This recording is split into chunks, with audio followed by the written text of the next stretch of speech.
Hi, I'm Stephen Friedman. I'm an attorney at Gearhart Law, and I'm going to talk a little bit about copyrights and try and explain what they are. A copyright is one kind of intellectual property that we protect here. And essentially, a copyright is any kind of artistic work that you can create during your day, you can get a copyright in.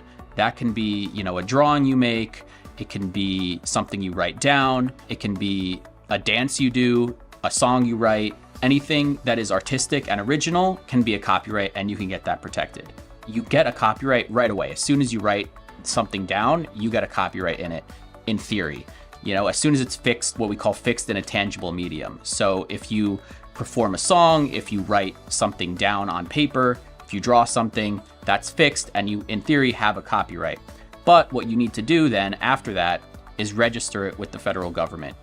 Basically what we do is we make a filing with them, we deposit whatever you created with the federal government, and a few months later, we get a certificate of registration saying that you have officially a registered copyright, and that is how you get a copyright protected. And then once you do that, you can use that registration and bring that to the attention of someone that copied your work and tell them to stop. Do you have to have your copyright registered with the government to protect it legally? Essentially, yes. Under the Copyright Act, you need to register your copyright with the federal government before you can bring any kind of lawsuit. In theory, you can ask someone to stop using your copyright without getting the registration, but they really have no reason to kind of be afraid of you unless you get that registered to kind of back up your threat of getting them to stop using it. Otherwise, you might go to litigation.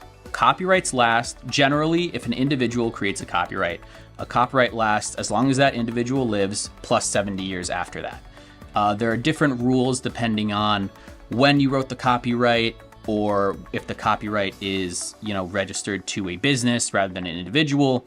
But in general, the most common rule is the life of the author plus 70 years after that. If someone infringes on your copyright, do you immediately need to go to court?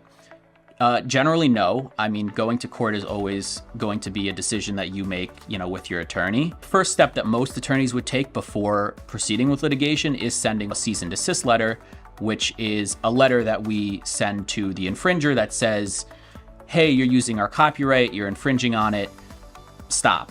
And if you don't stop, then we threaten litigation or some other kind of legal remedy.